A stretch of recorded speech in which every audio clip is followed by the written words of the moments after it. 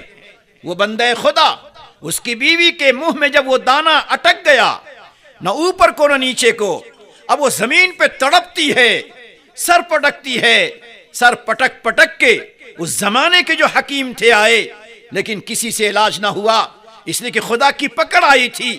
اللہ کی طرف سے بڑائی کے بول بولنے پر، دوسروں کو حقیر سمجھنے پر، وہ جو رانی بن کر آئی تھی، جو بادشاہ کی ملکہ رانی بن کر آئی تھی، اس کے بڑے بول اللہ کو پسند نہیں آئے۔ وہ دانہ اٹک گیا اور پھر تڑپ تڑپ کر 3 دنوں تک بستر پہ تڑپتی رہی اور اس کی جان چلی گئی۔ ماں بہنیں ذرا غور سے سنیے گا میری بات کو۔ اللہ رب العزت ہمیں آپ کو جس حال میں رکھے، خدا کے شکر کے ساتھ، عاجزی کے ساتھ، انکساری کے ساتھ، ہر ایک کو بہتر سمجھنے کے ساتھ زندگی گزارنا چاہیے۔ ہماری باڈی لینگویج بدل جائے، ہمارے بول چال کا انداز بدل جائے، ہماری آواز بدل جائے، چاہے بیٹی ہو یا بیٹا ہو۔ یاد رکھیے گا، اللہ بہت سارے گناہوں میں جو بڑائی کے گناہ ہیں، جو بڑے بول کے گناہ ہیں، یہ اللہ کو پسند نہیں ہے۔ ولید ابن عبد الملک بادشاہ ہے، شاہی تخت ہے، دولت کا خزانہ ہے، مگر بیوی تڑپ تڑپ کے گزر جاتی ہے۔ لیکن جو دردناک، ایک خوفناک گھر کا جو ماحول بنا تھا، اسے بھی وہ بادشاہ برداشت نہیں کر پایا، اور 7ویں دن اسی غم کی بنیاد پر اس کے شوہر کا بھی انتقال ہو گیا۔ جس شاہی محل میں شہنائی بج رہی تھی، جس شاہی محل میں میوزک بج رہی تھی، جس شاہی محل میں ڈھول اور تاجے بج رہے تھے، تاشے بج رہے تھے، آج اسی شاہی محل میں ماتم ہے، رونے کی آواز ہے، اور شام ہوتے ہوتے اسی شاہی محل میں سناٹا ہے۔ میرے ساتھیوں، میری ماں بہنیں، ہماری اور آپ کی زندگی بھی اسی طرح ہے کہ اگر خدا نہ خواستہ جسم سے روح اگر نکل گئی تو چند گھنٹوں کے بعد ہماری جوانی بھی سناٹے میں آ جاتی ہے، ہماری زندگی بھی کفن کے ساتھ قبر میں پہنچ جاتی ہے۔ اس لیے ہمیشہ ہمیں ایک اچھا جوان بن کر، ایک اچھا انسان بن کر، ایک کیریکٹر کے ساتھ، ایک اچھی زندگی کے ساتھ، خدمت کے ساتھ، ادب و احترام کے ساتھ، رسپیکٹ کے ساتھ ہمیں زندگی گزارنا ہے۔ اور اسی کے ساتھ کہ اللہ رب العزت نے ہمیں کہا غریبوں پہ خرچ کرو، یتیموں پہ خرچ کرو، بیواؤں پہ خرچ کرو، ماں باپ پہ خرچ کرو، بھائی بہن پہ خرچ کرو، اولاد پہ خرچ کرو، بیوی پہ خرچ کرو۔ اس کے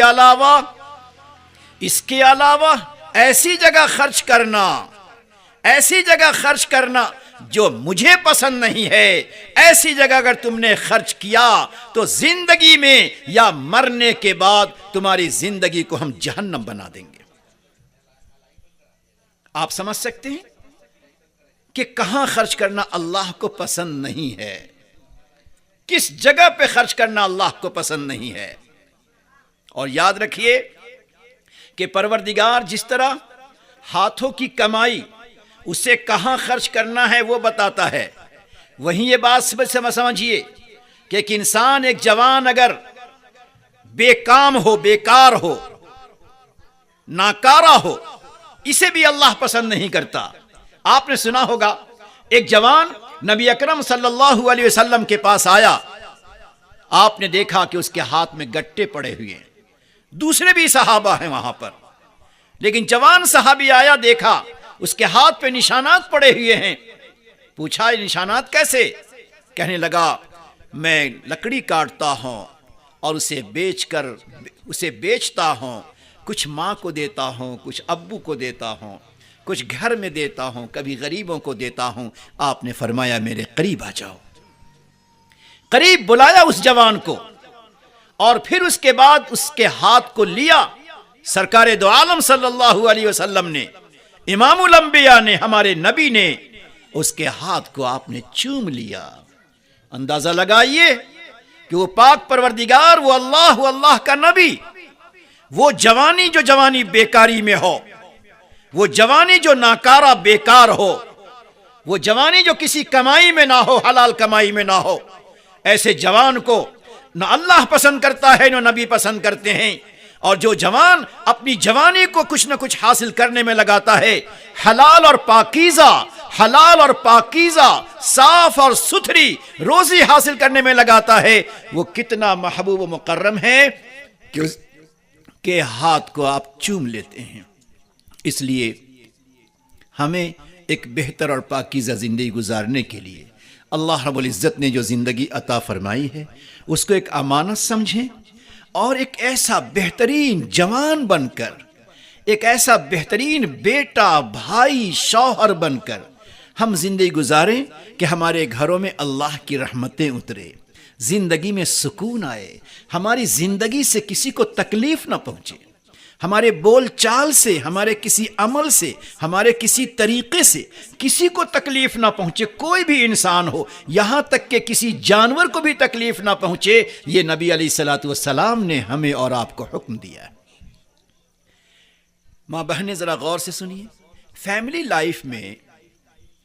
لائف میں انسان کو ذرا کشادہ دل ہونا چاہیے، دل بڑا رکھنا چاہیے۔ بڑے دل کی پہچان یہ ہے کہ گھر کی جو زندگی ہے، فیملی لائف ہے، خاندان کی جو زندگی ہے، اس میں کچھ نہ کچھ اونچ نیچ ہو جاتا ہے، کچھ نہ کچھ آپس میں غلطی بولنے چالنے رہنے سہنے میں ہو جاتی ہے۔ کبھی بہو سے غلطی ہو گئی، کبھی نند سے ہو گئی، کبھی شوہر سے ہو گئی، کبھی بیوی سے ہو گئی۔ ایسے موقع پر جو ہمیں مارگدرشن دیا گیا وہ یہ ہے کہ آپ اپنے دل کو کشادہ رکھیے، اور آپ کو اگر تکلیف پہنچی ہے تو اس تکلیف کو آپ اگنور کر دیجئے، آپ اس کو نظر انداز کر دیجئے۔ یہ خیال کر لیجئے کہ جس طرح سڑکوں پہ چلتے ہوئے کبھی ٹھیس لگ جاتی ہے، کبھی ٹھوکر لگ جاتی ہے، اسی طرح سے گھروں کی زندگی میں یہ تکلیف آئی ہے. اسے ہمیں ایشو نہیں بنانا ہے، اسے ہمیں بات کا بتنگڑ نہیں بنانا ہے. آج جو گھروں میں فساد ہے، آج جو گھروں میں عورتوں اور مردوں یا عورتوں کے بیچ میں جو فساد ہے، جو لڑائی ہے، جو جھگڑے ہیں، ان جھگڑوں کی بنیاد یہ ہے کہ اگر تھوڑا سا کچھ ہو گیا تو اس کو عورتیں یا شوہر بیوی یہ ایشو بنا لیتے ہیں، اس کو بتنگڑ بنا دیتے ہیں، اسے اوپر نیچے کرتے رہتے ہیں. شوہر ہے تو اپنی ماں کو کہہ دیتا ہے، بیوی ہے تو موبائل سے اپنے ماں کو اپنی بہن کو کہہ دیتے ہیں، پھر اس میں نمک مرچی لگنا شروع ہوتی ہے، اور نتیجہ یہ ہے کہ گھر کا ماحول جنت نہیں بلکہ کانٹے نما بن جاتا ہے. اب شوہر کیا کہے گا؟ میں گھر سے باہر سے کما کے آتا ہوں، سروس سے آتا ہوں، تو مجھے لگتا ہے کہ میرے گھر کے در و دیوار کانٹے ہو رہے ہیں. کیوں؟ یقیناً کانٹے ہیں. مگر آپ کے گھر کے در و دیوار کو کسی اور نے کانٹا نہیں بنایا، کسی اور نے جادو سے آپ کے گھر کے خوشی کو نہیں چھینا ہے. آپ نے اپنے دل میں کینہ رکھا ہے، آپ نے اپنے دلوں میں جھگڑے کو رکھا ہے، آپ نے اپنی زبان سے کسی کے دل کو دکھایا ہے. اسی دل کے دکھانے، اسی کینہ کے رکھنے، اسی کپٹ کی بنیاد پر اللہ رب العزت نے سزا دی ہے کہ تیرا گھر چاہے نیچے مخمل بچھا ہوا ہو، چاہے دیواروں پہ بہترین نقش و نگار بنے ہوئے ہوں، مگر تیرا دل کانٹے نما بن جاتا ہے. تو اپنے ہی گھر میں اپنے پیسوں سے بسائے ہوئے بہترین بستروں پر بھی تجھے نیند نہیں آتی. یہ نیند نہ آنا کسی کے جادو ٹونے کی بنا پر نہیں ہے، تیری غلط سوچ کی بنا پر ہے. اس لیے انسانوں نے، بڑے بڑے انسانوں نے لکھا ہے کہ جو انسان چاہے اس کے پاس دولت کم ہو، چاہے وہ جھوپڑی میں رہتا ہو، اگر وہ پوزیٹیو سوچ رکھتا ہے، پوزیٹیو تھنکنگ رکھتا ہے، اچھی سوچ رکھتا ہے، تو وہ ہمیشہ ہیپی اور خوش رہتا ہے. اور جو انسان نگیٹو رکھتا ہے، اس نے مجھے دیکھ کے کیوں ہنس دیا، وہ کیسا زور سے بول گئی، میں نے کہا تو اس نے ابھی تک چائے نہیں رکھا. یہ جو نگیٹو سوچ ہوتی ہے نا، اس کی بنا پہ انسان ہمیشہ پریشان رہتا ہے. اللہ اور اللہ کے رسول صلی اللہ علیہ وسلم نے ہمیشہ پوزیٹیو سوچ ہمیں آپ کو دیا ہے کہ دلوں کو ذرا بڑا رکھو اور بڑا رکھ کر تم اپنے آپ کی اچھی زندگی گزارو. دو بڑی بڑی بادشاہت گزری ہے. عورتیں ذرا غور سے سنیے گا، اس کا لابھ کیا ہوتا ہے، اس کا فائدہ کیا ہوتا ہے. اتہاس میں ایک اسٹوری لکھی ہوئی ہے. دو بڑی حکومت گزری ہے. پہلی جو حکومت تھی، بغداد کی بات بتا رہا ہوں، کہ اس میں ایک حکومت تھی، اس کا نام تھا بنو امیہ، اور دوسرے کا نام تھا بنو عباسیہ. یہ دو بڑے خاندان تھے دونوں، بڑے بڑے خاندان دونوں تھے. اوپر جا کے دونوں مل جاتے تھے، مگر خاندانوں میں جب چکمک شروع ہوتی ہے تو کبھی ختم نہیں ہوتی ہے. یہ بہت بڑا عیب ہے. یہ بات دلوں پر لکھ لیجئے کہ لڑائی، نفرت اور دوری کی سب سے پہلی سزا زندگی سے برکت کا مٹ جانا. اگر آپ چاہتے ہیں کہ آپ کے گھر سے، آپ کی زندگی سے برکت مٹ جائے، تو آپ دلوں میں کینہ رکھیے، لڑائی کر لیجئے، جھگڑا کر لیجئے. یقین جانیے آپ کے پاس پیسوں کا ڈھیر ہوگا، آپ کے گھروں میں ساز و سامان کا ڈھیر ہوگا، لیکن جو خوشیاں، جو دل کی راحت، جو دل کا سکون، جو انسان کے ذہن و دماغ کا سکون ہوتا ہے، وہ سکون آپ کو میسر نہیں ہوگا. تو بنو امیہ کے لوگ تھے، ان کی حکومت تھی، اور بنو عباسیہ بیچارے ڈاؤن تھے. تو کسی معاملے میں بنو امیہ والے جن کی حکومت تھی، انہوں نے بنو عباسیہ کے چند بوڑھوں کو اریسٹ کر لیا، گرفتار کر لیا اور جیل میں ڈال دیا. تو اس فیملی میں جس کے پاس کوئی پاور نہیں تھا، اس فیملی میں مشورہ ہوا کہ کیا کرنا چاہیے. تو مشورہ یہ ہوا کہ اس فیملی کے جو بوڑھی بوڑھی عورتیں ہیں، اور وہ ان کے فیملی میں جائیں اور ذرا بہت ہی منت سماجت اور دل سے ذرا ان سے کہیں کہ بھائی ذرا معاف کر دو اور چھوڑ دو. چنانچہ وہاں عورتیں گئیں. عورتیں ذرا غور سے سننا ذرا. جب یہ اس فیملی کی عورتیں وہاں گئی اور معافی کے ارادے سے گئی، جب وہاں ابھی مردوں کے پاس نہیں پہنچ پائیں، اس خاندان کے مردوں کے پاس نہیں پہنچی، جب عورتوں کو پتہ چلا تو عورتوں کے تو ناک پہ غصہ آ گیا. کہا اچھا وہ خاندان والے، اس کی ہمت کیسے ہوئی کہ میرے پگتیے پر آ گئے. بس وہیں سے ان کے اندر سے فیملی نکلی اور تمتماتے ہوئے غصے کے ساتھ ان بیچاری بوڑھی عورتوں کو دھکے دے دی. روتے ہوئی عورتیں واپس آئی. میں کہنا چاہتا ہوں بادشاہت ہے اس خاندان میں، دولت ہے، سب کچھ ہے. ایک معافی مانگنے والی ایک عورت، چند عورتیں آتی ہیں مگر سننے کو تیار نہیں، دھکے دے کر بھگا دیا. اللہ کی شان یاد رکھیے، اللہ لمحوں میں انسان کو فقیر بنا دیتا ہے. ہم اور آپ دیکھتے رہتے ہیں، لمحوں میں، سیکنڈوں میں ساری طاقت انسان کی ختم ہو جاتی، سارا نشہ انسان کا اتر جاتا ہے.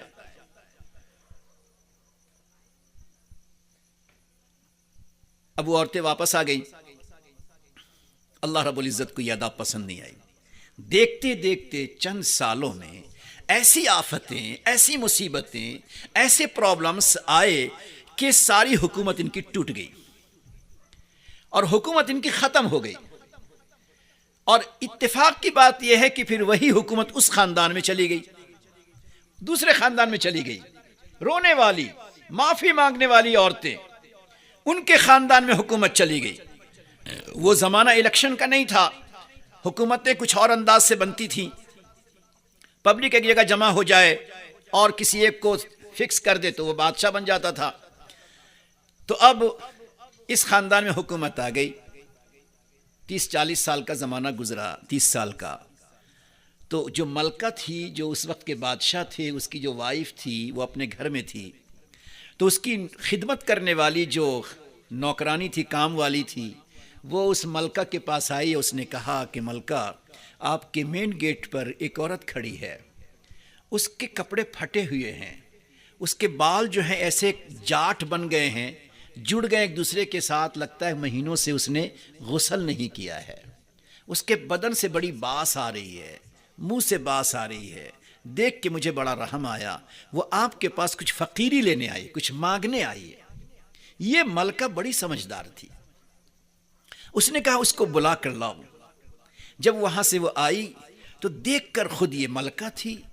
اسمیل آ رہی، بدبو آ رہی ہے، بدن کپڑے پھٹے ہوئے ہیں، میل کچیل بیٹھے ہوئے، چپل نہیں پاؤں میں، بال بکھرے ہوئے. اس کی حالت کو دیکھ کر اس ملکہ کو، اس کوئین کو ذرا بڑا رحم آیا. لیکن جب اس نے خود سے کہا کہ تم نے مجھے پہچانا، تو اس ملکہ نے کہا کہ نہیں، میں نے نہیں پہچانا. تو کہا کہ آج سے 30 سال پہلے آپ کی فیملی میں، بڑے درد کی بات ہے دوستو، جوانوں.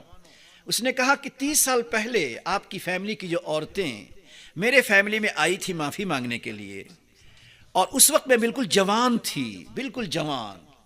تو سب سے آگے میں ہی چل رہی تھی اور میں نے ہی آپ کی فیملی کی عورتوں کو دھکے دے کر بھگا دیا تھا. اللہ نے مجھے اس کی سزا دے دی کہ آج میرے پاس اتنا نہیں ہے کہ میں صابن خرید سکوں، اتنا نہیں ہے کہ مسواک لے سکوں، اتنا نہیں ہے کہ چپل بنا سکوں، اتنا نہیں ہے کہ میں کپڑے چینج کر سکوں. مہینہ ہو گیا اسی ایک کپڑے میں میں ماری پھرتی ہوں. سنیے ذرا. جب یہ بات سنی تو انسان ایموشنل ہوتا ہے. تھوڑی دیر کے لیے اس ملکہ کا چہرہ تھوڑا سا بدل گیا کہ واقعتاً کتنا ہمیں ذلیل کیا تھا، کتنا انسلٹ کیا تھا کہ بوڑھوں کے خاطر ہم لوگ گئے تھے معافی مانگنے کے لیے اور ان عورتوں نے دھکے دے کر ہمیں بھگا دیا تھا. آج اللہ نے وہ دن دکھا دیا کہ بادشاہت اور دولت تو گئی اور کس طرح کی فقیر بن کر میرے دروازے پہ کھڑی ہے یہ سوچ رہی تھی. تو اسی عورت نے جو فقیر بن کر آئی، اس کے بولنے سے پہلے کہتی ہے کہ ملکہ میں نے اپنے گناہ اور اپنے پاپ اور اپنے بڑے بول کی سزا میں نے پالی ہے، میرے دن میری رات کیسے گزرتی ہے وہ میں ہی جانتی ہوں، مگر میں تم سے یہ کہتی ہوں کہ تم کسی کے ساتھ ایسا معاملہ مت کرنا، ورنہ جس خدا نے مجھے یہ دن دکھایا ہے وہی خدا تجھے بھی وہ دن دکھا سکتا ہے۔ اس ملکہ کے دل پہ اس کی بات لگی۔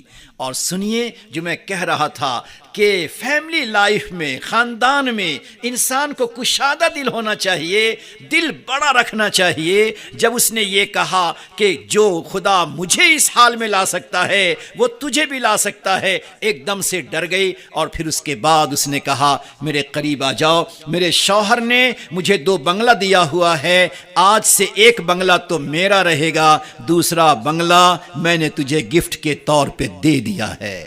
سوچو میری ماں بہنیں، اس عورت کے کشادہ دلی کو نتیجہ کیا ہوا؟ نتیجہ کیا ہوا؟ اسی خاندان میں اللہ نے 600 سال تک حکومت کو رکھا ہے۔ 600 سال تک حکومت چلتی رہی، چلتی رہی، چلتی رہی، پورے علاقے میں 600 سال تک۔ کیوں؟ جب گھروں میں رہنے والی عورتیں، ان کا دل کشادہ ہوگا، معاف کرنے کا جذبہ ہوگا، ہر ایک کو اپنے دل سے لگانے کا جذبہ ہوگا، اپنے چھوٹے کے ساتھ شفقت کا معاملہ، بڑے کے ساتھ محبت کا، احترام کا معاملہ، غلطی پر اگنور کرنے کا معاملہ، غلطی پر اس کو درگزر کرنے کا معاملہ، اور میرے اوپر جو حق ہے وہ حق میں دوسروں کو ادا کروں، دوسرا میرا حق اگر ادا نہیں کرتا تو ہم ذرا اس کو معاف کر دیں۔ یہ جذبہ جس خاندان، جس گھر، جس عورت، جس مرد میں یہ جذبہ ہوتا ہے، پروردگار اس کے گھر کو جنت کا نمونہ بنا دیتے ہیں۔